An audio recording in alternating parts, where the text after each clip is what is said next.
God Wants You to Be an Atheist by Milron Shaw. Free audiobook read by M. Gilroy Sinclair. Available in 12 weekly chapters. The complete free audio text. Physical version available worldwide from Amazon. Why not have a copy of this available to hand to any religious callers who come to your door? Guaranteed to make them never come back again. Also, an ideal Christmas present for any religious relatives. Foreword. Obviously, the title of this book should not make sense. If there is a God, then they, would like you to believe in them. But let me explain. It is possible that God would quite like it if you stopped believing in them completely, and it is profoundly logical that this was their plan all along. There is a logic to this, trust me, and once you know it, it will change the way you see the world. Chapter 1. Are you already an atheist?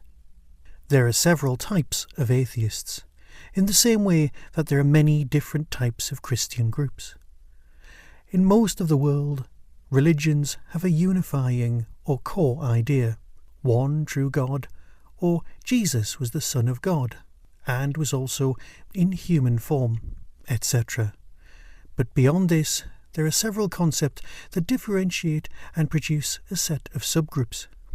This may all sound a bit complex, but it all means that if there was a diagram that had Christians as one big circle, there would be smaller circles inside that big circle saying things like Protestant or Catholic or Third-day Adventist, and so on.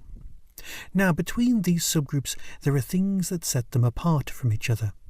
For example, some would say we believe that the Eucharist, the bread and wine, is literally the flesh of Christ, while others believe that it is simply that these same foods are nothing but a symbol that is used as part of a religious ceremony. Similarly, there would be another subset or groups that do not allow divorce, others that have female preachers, while others expect their male religious leaders to abstain from any sexual contact at all. The list is huge. To a non-believer, these subtypes will all look the same, and the differences are only truly apparent when viewed from the inside. More about this later. And being an atheist is the same. There are some atheists who believe in an all-powerful spirituality that is based in nature, or they just don't believe in a Christian or other main religion God. But these people do believe in something out there, something large that binds the universe together. Some Christian groups see these people as atheists because they don't believe in a Christian God, whereas these people think of themselves that they are just as spiritual and as equally, if not more, moral than any follower of a religion. This type can also be found in the more afterlife-based religions/faiths, such as spiritualism, while there is another type of atheist who does not believe in a God or spirituality of any sort, and it is this type that we'll be focusing on in this book.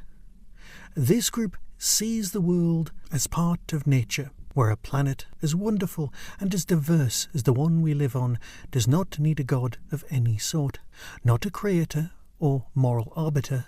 To those who believe in a specific God, everyone who doesn't believe in their certain flavour of deity is an atheist, and therefore will be denied a place in their own very exclusive afterlife. More about these people later. However, if you are already an atheist, well done. No, seriously, well done. It can be hard being an atheist. I bet no one has ever said that to you before, so I will say it directly to you again. Well done for being an atheist. There is an exceptionally good chance that you were brought up in a family or society with a dominant religion, and you arrived at your decision to give up on your God or religion through a lot of hard thinking and careful consideration of the evidence around you.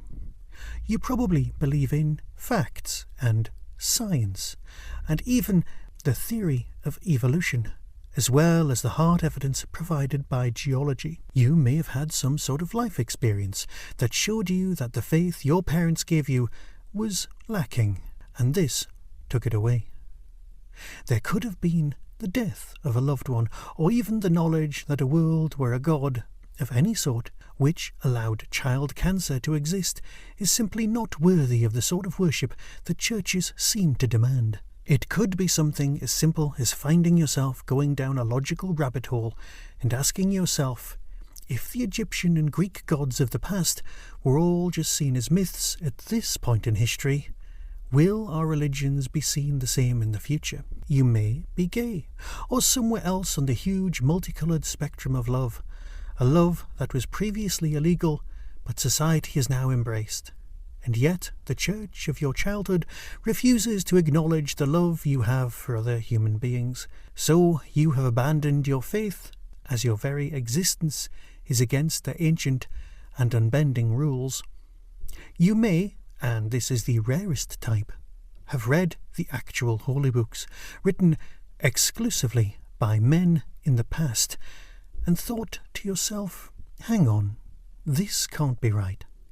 I thought that the prime messages of my faith is love, but the messages here has all sorts of rules I don't agree with, or just make no sense. And then there is the final type of atheist people, who think this just isn't for me.